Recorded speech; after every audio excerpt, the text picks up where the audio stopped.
இந்த fake channels எல்லாம் stop பண்ணுங்க அப்படின்னு ஊடகத்துறையோட ஹெட் ஆபீஸ்ல இருந்து கண்டனம் தெரிவிக்கிறாங்க. சில பேர் வந்து உங்க மேல எல்லாம் கேஸ் போடுவோம் அப்படின்னு மிரட்டி பாக்குறாங்க. பயம் எப்படிலாம் வேலை செய்து பாத்தியா பையா? இன்னில இருந்து எல்லாம் மாறும்.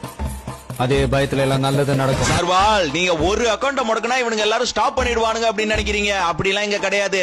ஈசல் கூட்டம் மாதிரி வந்துகிட்டே தான் இருப்போம். அப்படி நீங்க முடக்கணும்னு நினைச்சா ஒவ்வொரு அக்கௌண்டையும் இல்ல, ஒவ்வொரு ஆப்பையும் க்ளோஸ் பண்ணணும். சம்பவம் பண்றவனை கேள்விப்பட்டிருப்ப, ஆனா அந்த சம்பவத்தால எல்லாரையும் காதற விடுறவனுங்களை கேள்விப்பட்டிருக்கியா? அதுதான் நம்ம டிவிக்கு விர்ச்சுவல் வாரியர்.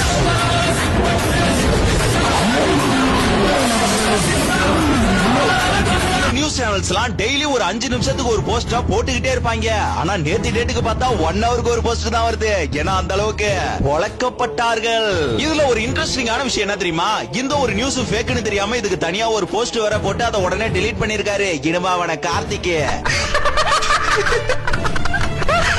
இப்ப வாரியர்ஸ் பண்றதெல்லாம் கரெக்டா அப்படின்னு கேட்டீங்கன்னா டெஃபினெட்லி கரெக்ட் தான். ஏன்னா டிஎம்கே சைடுல நடக்கிற தப்ப மட்டும் அப்படியே ஓரம் கட்டி மறைச்சிட்டு டிவிகே சைடுல நடக்கிற தப்ப மட்டும் அப்படியே சுட்டி கட்டி ஸ்ட்ராங்கா அதை வெளிப்படுத்துறது. இப்படி இருக்கக்கூடிய மீடியாக்களுக்கு இப்படி வச்சு செஞ்சாதான் கொஞ்சமாவது உரைக்கும். ஆனா ஒரு விஷயம், நீங்க இந்த மீடியா வச்சு விஜயகாந்த் அவர்களை ட்ரோல் பண்ண மாதிரி விஜய் அவர்களை தொட்டு கூட பார்க்க முடியாதுன்னு இப்போ உங்களுக்கு தெள்ள தெளிவா புரிஞ்சிருக்கும். நாங்க அப்பன் பேச்ச கேட்க மாட்டோம், அது வயசு. ஆனா அதே அப்பனுக்கு ஏதாவது பிரச்சனைன்னு எவன் பேச்சும் கேட்க மாட்டோம், பிரிச்சு மேஞ்சிருவோம்.